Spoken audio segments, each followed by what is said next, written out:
understand this. When a lot of people are coming to the dealership, and we've asked and polled this out to thousands of customers, they have an internal self-talk and they say, you know what? I'm going out and I'm just looking. I'm not buying anything today. And little does a salesperson know, when you bring up those trigger words, buy in today, it triggers them to think about, I said I wasn't going to buy anything today. So now we're going to try to force them to go against their internal self-talk and buy today. No, they will resist you like the plague, okay? Because you're making them go against their own internal self-talk. And that's an uncomfortable feeling. And you know how people feel about salespeople, especially ones at the dealership. The last thing they want to do is have to admit to themselves or go home and tell somebody that they were forced to do something that they didn't want to do. They will even resist you. If you have the vehicle they want and the price point they want, they'll resist it strictly because we used the wrong verbiage. Words have power. And in sales, everything you say has got to be intentionally leading you to the next step. When you're in greeting, you shouldn't be focused on closing the sale. Greeting, you should be focused on, if you're selling anything, selling them on the next step, which is sitting down and giving you the information and allowing you to qualify. And then from that, if you're going to sell them on anything, it's selling them on you and them working together to select the appropriate vehicle. And then next, as you can see, it's only selling them on the next step. So every word you say, you have to make sure that it is not counterproductive. So think about how many times you may have asked a customer a closed-end question, but then felt like they were being tight-lipped, when in reality, they did exactly what they were supposed to do. Gave us a one-word answer or a two-word answer or a three-word answer. So as opposed to closed-end question, you want to ask open-end questions. I just wanted to make sure that I addressed that. And if you look at all of the questions that we use here, to make sure you have all the information, so that way in the future, when you're ready, you can make the best decision. What exactly is it that you like to think about? Or, Mr. Customer, now this is where you kind of going into a little bit of a story, and you're associating them so they don't feel alone. Others have felt the same way. So it's like, hey, Mr. Customer, hey, John, when somebody says that they want to think about it, it usually means that they're either not interested or they are interested, but not quite sure that they're ready to move forward. Which one of those is it could be for you?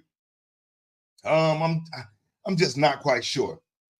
Awesome. Now, when my other customers have said that they weren't sure about moving forward, it typically came down to one of three things. Either it wasn't the right fit, didn't have the right features, or it was the finance. And you have, which one of those is it for you? You didn't say, is it one of those? No, that's a closing question. We're going to assume, hey, tell me, which one of those is it for you?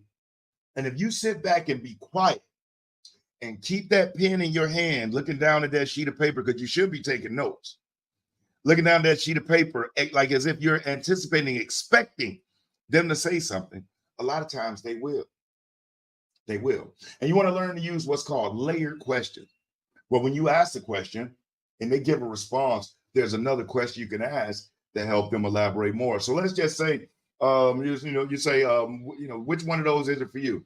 Oh man, you know what? It's the finances. Really? So tell me, where were you hoping to be financially? As opposed to saying, oh, okay, well, it's the finances. Well, let me see what I can do. No, where were you hoping to be financially? And when you say financially, what are you speaking of specifically? Is that the monthly budget or the price of the vehicle? You know what I mean? Get them to dig deep. And if your fear is that you will lose the deal, you don't have a deal yet anyway. And if you're going to lose a deal, it might as well be because you went all out to try to learn, understand, and to help this person, rather than being a minimalist and failing to help them at all. Okay, so don't be afraid to ask these questions. Think about this. These people are making a substantial investment, and salespeople feel like, I don't want to get too personal. I don't want to ask personal questions. Yes, you do. You want to know who's going to be riding in it. What's their name? You want to know if there's going to be little people in it. What's their names? What's their ages? What's their relation?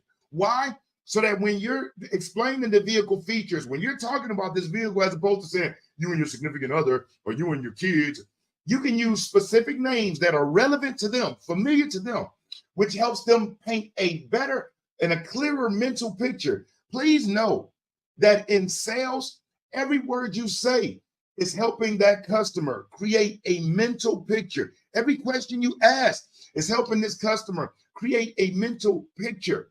And with the assumption of ownership, when you can get your customers to assume ownership mentally, it makes it that much easier for them to make that smart, safe buying decision to do business with you. So don't rush.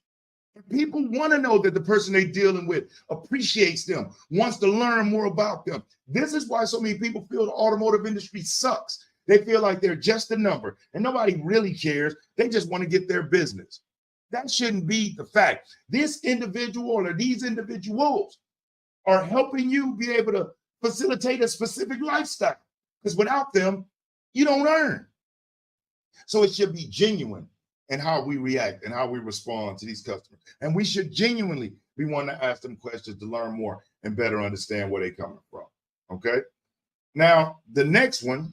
Did you know, according to a recent Forbes article, 58% of customers will pay more for better customer service? As the automotive market gets more competitive, sales training is more important than ever. This is where Brian Maxwell comes in. For over a decade, Brian Maxwell provides sales training for some of the biggest dealer groups in the country, and for manufacturers such as Ford, Chevy, Toyota, and many others. Brian has also trained over 10,000 automotive sales associates worldwide. Brian Maxwell's value is in the fact that he provides real-world, simple-to-follow, and easy-to-apply sales training to your team. His training helps sales teams convert consistently with higher profit margins and how to leverage social media to generate qualified leads. He does this by applying all aspects of learning, utilizing classroom training, role-playing, and one-on-one evaluations. This allows your sales teams to hear, see, and apply selling methods that flat out work. Knowing that results and profits are the only way to establish a long-term working relationship, Brian Maxwell's focus is results and profit orientated. So, if you'd like to supercharge the customer experience, your sales team's production, and your bottom line, schedule a time for a consultation with Brian Maxwell today.